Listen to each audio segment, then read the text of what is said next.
Hey guys, Cam here, and today I'll be discussing War Thunder's new event cycle and why I think it may be bad for the game in the long run. But first, let's discuss my hiatus and why I've been gone. To put it short, I completely forgot I had a YouTube channel, and therefore I'm the biggest goober to exist. However, I'm back, and I promise more consistent uploads. Now back to the topic at hand, and why I believe the new event cycle will be detrimental to the game despite me not being fully against it. It does have some flaws that Gaijin needs to look at in order to make it redeeming. First off, the rewards. The first event of this cycle was called the Dragon, a ground event where the reward was a Soviet Object 292, a prototype T-80BV utilizing a 152mm main gun.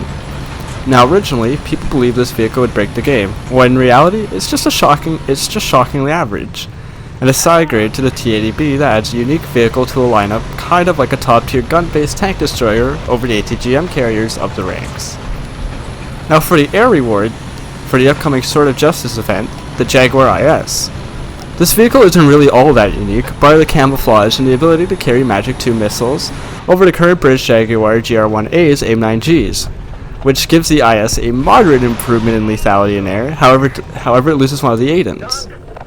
However, we do know it can carry more guided ordnance for ground, but we don't know which munitions they'd be. And understandably, the air community is quite upset about this. Surely there would have been more interesting vehicles to add. If you guys have any idea for what the Jaguar could have been instead, please let me know in the comments down below. Secondly, the toxic grind brings to the game to the fear of missing out.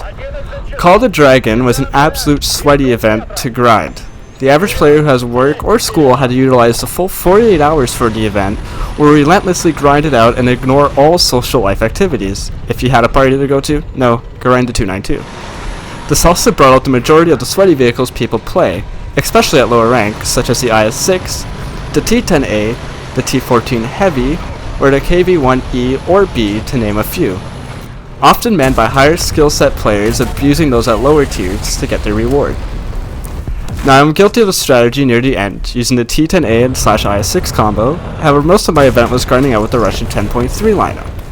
The toxicity in chat, or the rushing to the points all over the map, and eventually ignoring objectives altogether to try to accumulate as much score as possible made it to be a very unfun experience. To those who didn't necessarily care for the tank and just wanted to grind their trees out at that BR. To those who have grinded out the 292, or those who have achieved the abysmal 750k event score, I applaud you. Gaijin has listened to several content creators who wanted the GE cost of the stars reduced by how much effort you put into grinding the stars, and I applaud them for that, as well as giving modifications out instead of a wallpaper for the 9th star. I believe both are good changes, so if you have a star 75% completed and you just want to take a break and buy the star, you can at a vastly reduced cost. Previously, even if you had one score left in the star, that star would cost you 999 GE, or around $6 USD to obtain. Anyways, thank you for listening. I know this is probably a pretty poor script in terms of quality, but I rushed to get the video out to you guys. Please leave in the comments down below your opinions of Gaijin's new event cycle.